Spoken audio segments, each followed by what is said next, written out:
So the PTE is live for the 14.3 patch that'll be going in soon to Hell Let Loose.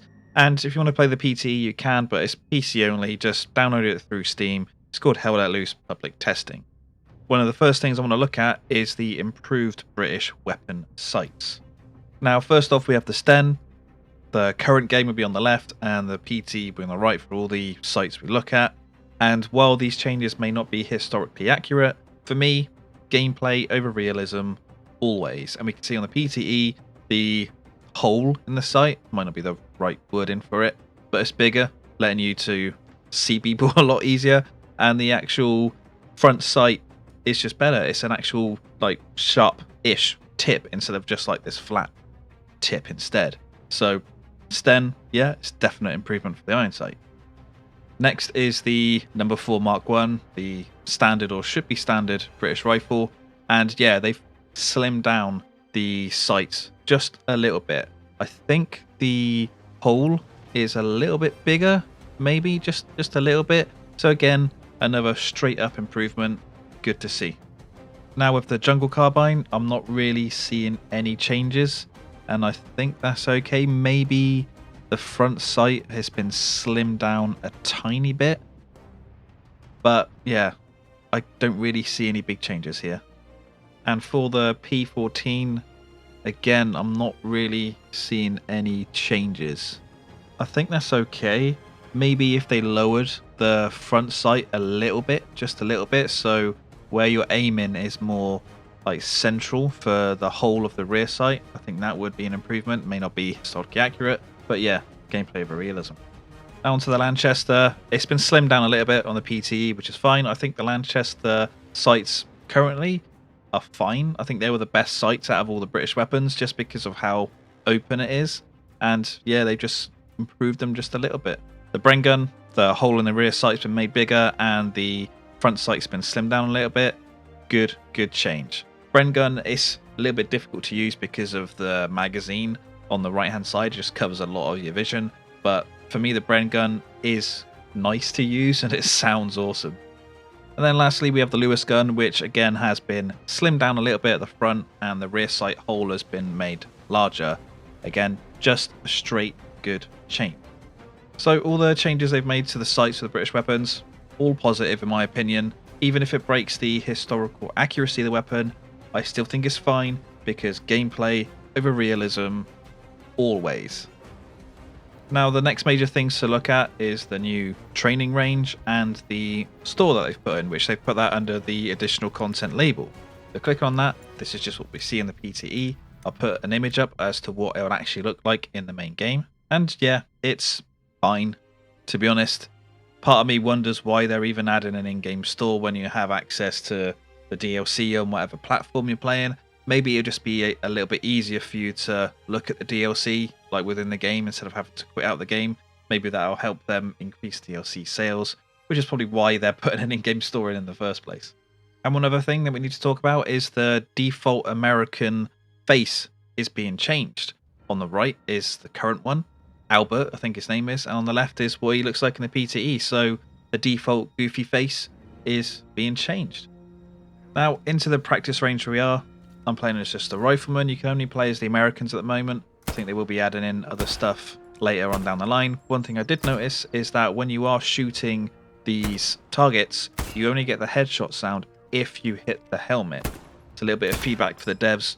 Make it so when you shoot the target's head, no matter where it is on the head, you get the headshot sound, because really that's teaching players that you'll only get that headshot noise if you shoot the helmet instead of just shooting the head. It's a tiny thing, but it's a thing, and I like that they've included this little building with targets in, because that could teach people that people could be in buildings. There are buildings where you can get into, so keep an eye out.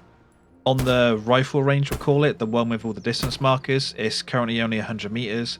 I think they really need to expand that to 400 meters, especially with sniper rifles, because you're going to be using sniper rifles at really long range. So get people on a range with long ranges so they can get used to adjusting for bullet drop and stuff. One thing we just need to remember is that this is the first iteration of the training range, and it will be expanded, and the whole tutorial system will be expanded as development keeps going on. There's the basic obstacle course. Go prone underneath something. Don't get caught on the barbed wire as you stand up after it. Vault over something and vault over something again and crouch under something. Just teaching players that you can do that stuff in the game, which is fine. And the driving area, for me, it really needs to be expanded. Not in just terms of the size of it, but you need stuff to drive around, and maybe even a little track, especially with the tanks, because you will be navigating through urban areas and you will need to slow down and make those tight quick turns. So putting something like that in the driving range will really help the tank players while they can get used to getting into the tank, getting the engine started, cycling through the gears and actually moving around or driving around. It's just missing that extra bit which will make it a lot more useful.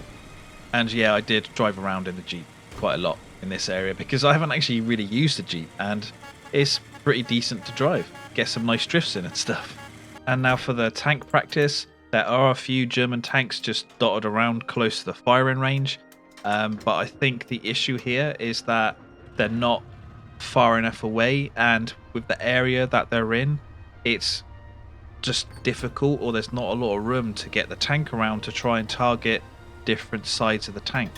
I think they really need to expand the whole tank shooting area and put tanks out so you can easily get around them and shoot different sides and parts of the tank. And also, the double explosion glitch is gone. And just to check it out, I put a satchel charge down on a tank, let it explode. And explosions now look normal. How long have they been glitched? But they're finally fixed. But unfortunately, one thing I would say that has not been fixed is the Sten gun zeroing. It's still shooting just slightly too high. I'm aiming right at the tip of that post and it was going just over it. And as I aimed a little bit lower for those second shots, it hit the post. Now aiming at this iron or steel beam, you can see it's completely missing. If I aim, just look, it's still not even aiming at the tip of it and the bullet is still going over it. So I grabbed the Bren gun to do another same sort of test, and the Bren gun works fine. So it's nothing to do with how the bullet travels. It's just the Sten gun is still a bit broken. So devs, take another look at the Sten gun before this patch goes live. And if they fix the Sten gun before the patch goes live, then patch 14.3 will be a good patch. The training area that's going into the game, it's a good start if they take my suggestions on board. Hopefully they do. I think my suggestions are decent. If you think they are, let me know what you think of them down in the comments below. Give the video a like if you liked it, dislike if you didn't, subscribe for more, and thank you for watching.